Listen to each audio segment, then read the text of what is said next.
Hey, sports fans. Welcome to another installment of the Talking Guy Report. Yay! The crowd goes wild. Anyway, this week I'm going to be talking about Defensive Player of the Year. It's the last week of the season, so unless they're going to have a crazy game this week, this should be pretty much my final decision. Not that I get to make the decision, but you know what I mean. So, without further ado, I'm a guy talking. You're here to listen, so let's get started. Alright, first off I want to shout out my honors. I think Charles Woodson has always been one of the most dominant defensive players in the league, whether it be with Oakland or with Green Bay, and obviously he was drafted by Oakland, which is pretty cool. He gets to retire as a Raider. And they asked him, they said, are you going to retire as a Raider or are you going to retire as a Packer, because he played so many years with the Packers. And he said, I'm going to retire as both, which I thought was pretty cool.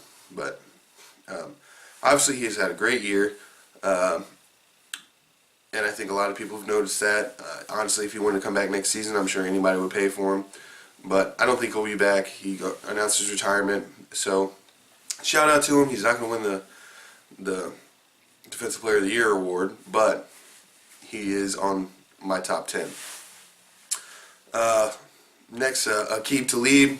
Obviously, Denver went on such a great run to start off the season with Brock Osweiler and the last bit of Peyton Manning there. They kind of fell off the radar a little bit.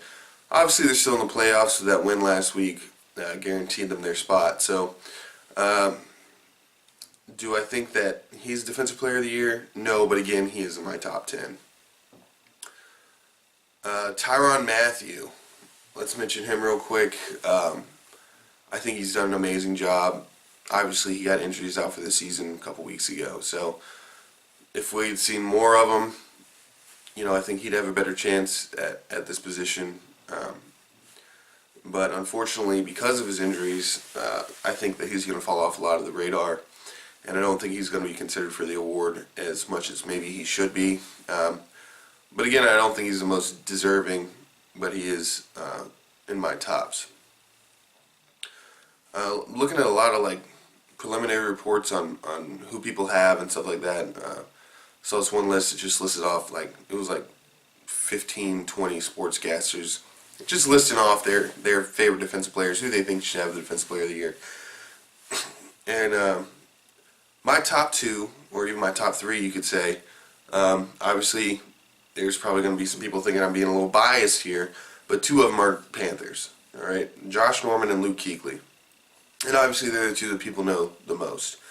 Alright, and then the third one is J.J. Watt. So I think it's between those three. Alright, for the Panthers, I would say that there's a lot of supporting cast there on defense. You have Luke Kuechly, you have Josh Norman, Thomas Davis, Kawann Short, Kurt Coleman, Peanut Tillman. You have so many people on that defense. And people aren't even throwing to Josh Norman, so who knows how good a player he could be. He's got 4 interceptions on the year, and all 4 of them came in the first 2 games of the year. 2 of them ran back for touchdowns. That to me is not a big enough pool to look at here. Obviously, he's defended a lot of tackles. I don't think anybody this year has had over 100 yards against him, specifically. I know Odell Beckham had 75 for the entire game, and Julio Jones had his biggest game against him. But he didn't even go. The yards he got that pushed him over 100 yards weren't against Josh Norman. Obviously, he had that huge play against. You can say he was double defended by Kuechly and Kurt Coleman, but Kurt Coleman fell down. Kuechly was running up and trying to just make a tackle. So it's not like they were really defending the pass that much. I don't think either one of them expected him to even pull it in, but it is Julio Jones here. So obviously he's going to make a play at the ball. But my point being that there's so many great defensive players on the Panthers roster that I don't think you can give it to a Panther. Unfortunately, doesn't really. I mean, if they had an amazing season and we were shutting people out every game, maybe. But they've also given up a lot of high-scoring games just out of nowhere. So I don't think you can really give it to them. I would give it to J.J. Watt. because his supporting cast is not that strong. Obviously, he's got some good players on his team, but he himself is kind of what has rejuvenated the entire team. He had that huge game against New Orleans. I mean, they're scoring tons of points against great teams. He held them to no touchdowns for the first time in his entire career. No one will probably ever do that again. The very next game they played the Panthers and they scored 40 points. So I think that J.J. Watt is going to get it for the third time, which is, I think he's like only the third player in history or second player in history to ever do that.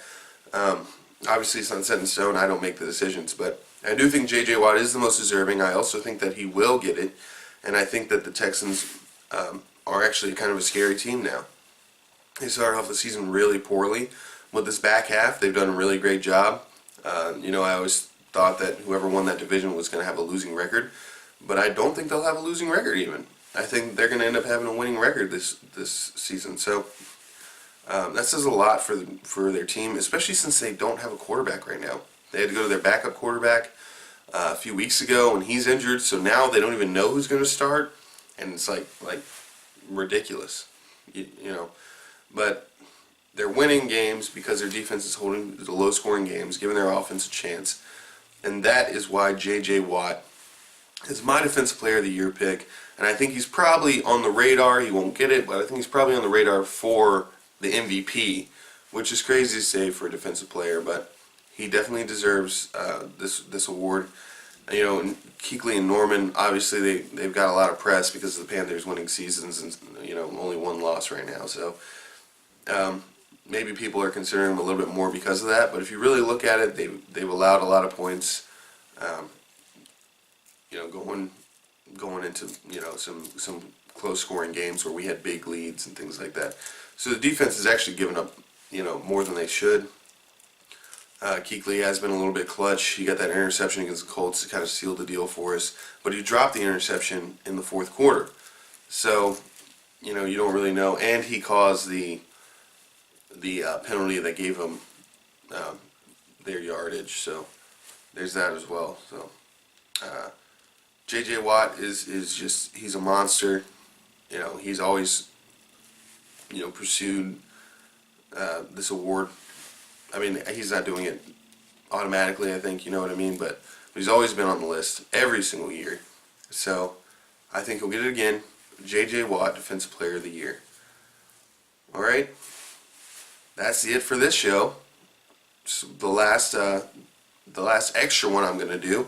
I'm going to have another video coming out here shortly, probably later on after this video is posted, where we talk about my picks for the week. And then next week we're going to be talking playoffs. So, playoffs? Playoffs? We're going to talk about playoffs? Yeah, we're going to talk about playoffs. So, you ready for that? I'm Guy talking. You were here listening, so thanks for that. Remember to like and subscribe. If you don't want to subscribe, subscribe anyway. And then like it again. Alright. We'll see you next time.